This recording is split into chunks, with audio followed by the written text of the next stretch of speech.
So will the recent Signalgate scandal trigger a massive downfall for the Trump administration? Legendary Democratic strategist James Carville made this bold prediction just a month ago. I believe that this administration, in less than 30 days, in the midst of a massive collapse, in particularly a collapse in public opinion.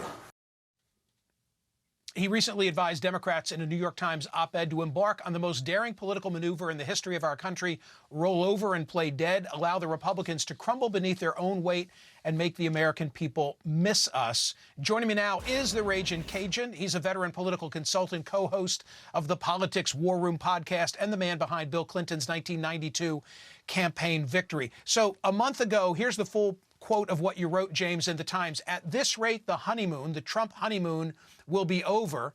Best case by Memorial Day, but more likely in the next 30 days. And in November of 2025, we start turning the tide with what will be remembered as one of the most important elections in recent years, the Virginia governor's race. You know that we extended this invitation to you a month ago when you first wrote those words, because we thought, what will Carville say when that deadline comes? What are you thinking? Well, what tense are we in? Is it collapsing or has it collapsed? That's the only argument to have. And I was wrong. I said Memorial Day is before April Fool's Day, which the Trump administration should make a national holiday because it so accurately represents who they are. So I'm not really, we're not arguing when we look at what's happening in the markets. We look at what's happening on Signalgate.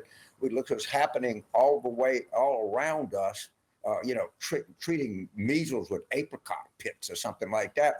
I think the thing is collapsed, but I'll go to you. Let's take the middle ground here and say it's collapsing, and I'll meet you halfway. But that's about all I can do. Harry Enton, I really respect his opinion. He crunches numbers for us here at CNN, and he spoke to Trump and right track, wrong track numbers. Let's roll the clip and then have James respond. Go ahead. Sure.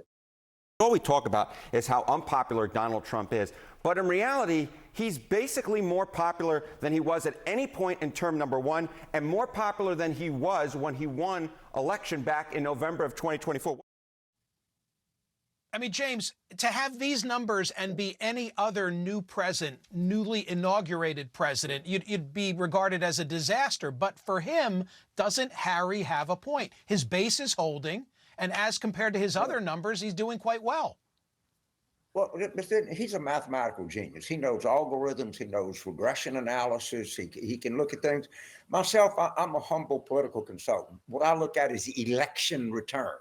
Yeah, voters voting.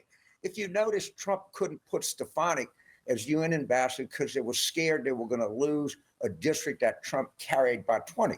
I'm going to read the election returns in Wisconsin on Tuesday night. I'm not going to do a regression analysis or anything or a complicated mathematical formula. So I guess what it comes down to, I'm just too dumb because I'm a guy that believes that winning elections is the most important thing there is in the United States. When you wrote in the Times and you spoke of rolling over and playing dead, you said, allow the Republicans to crumble beneath their own weight and make the American people miss us. But if the approval rating of the Democratic Party is at 29%, according to CNN's data, who's missing Democrats right now? They might be upset with Trump, but who's really missing the Democrats?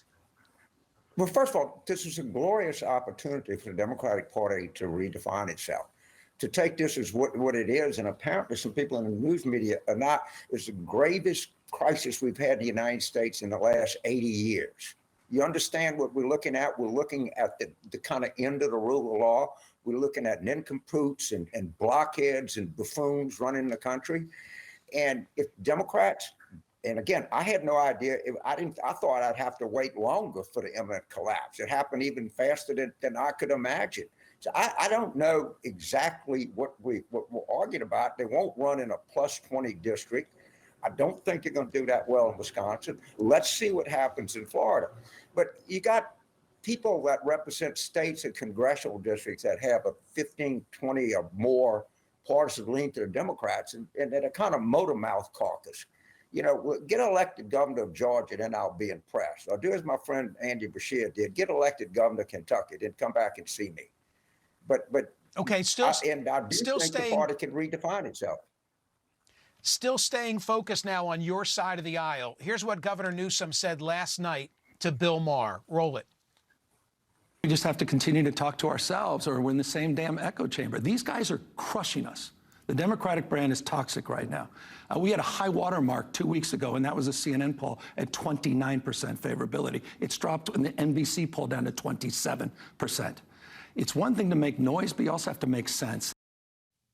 He says the Democratic brand is toxic right now. What are Democrats doing to fill the vacuum or the void that Trump is leaving open? Well, let's see how toxic it is in Wisconsin. All right. I mean, the toxicity is relative to your opponents. The second thing is, I'm not going to get bent out of shape about the party rating in March of an odd number year. Let's see what happens in Virginia. Let's see what happens when you have these really, really talented people run for president. This whole thing is, and the Democrats, they had 27. What they going to do? They have a chance to redefine themselves, to talk about issues that matter to people, and get away from this idiocy, plus 25 Democratic identity politics, which hurt us more than anything. But I think we're away from that. And I think you see some real talent. But it doesn't matter what the party rating is. What matters are elections. I cannot drive that point home enough. There did a movie about me, and I love the title. Winning is everything, stupid. And the reason people don't like the Democrats is we didn't win. And until we win, I'm not going to like the Democrats. Final comment. This comes from a critique to your Times op-ed of a month ago, the Muhammad Ali, the rope-a-dope strategy. Yep. Put this on the screen. Mr. Carville makes some very good points today. However, looking down the road, how can we undo all the damage to our country, our citizens, our allies inflicted by their actions? It most likely will take decades to reverse this damage, reserve this damage, but I'm correcting it for them. In the past, we could count on the judicial branch to protect us. Now we are in Never Never Land. It's just so bizarre. This person says these are no times for rope-a-dope strategy. You get the final word. Well, I think he's a very intelligent person, and I don't know how long it'll take us to unring this bell, because that's what I have to do. But again, if we're smart, and we Muhammad Ali, and we knock him out in the 7th round, I'll be plenty happy enough with that. I'm just calling on Democrats to be strategic, not to be emotional, to understand what the dynamics are. That if you look at this whole Signalgate thing, you think it's going to be over? You think people that are stupid are going to stop being stupid? You think people that are buffoons are going to stop being buffoons? No, they're going to keep doing that. And you're looking at Stephen Miller running the foreign policy and defense policy of the United States. Take a look at that guy. Go look him up. Look at a picture of him and tell me, does this guy really, you really want him running the show? Is that where you are? I'd love to get him on this program. Yeah, I want him on this program on a split screen with you, and let's have that conversation together. I have to run. All right, Michael.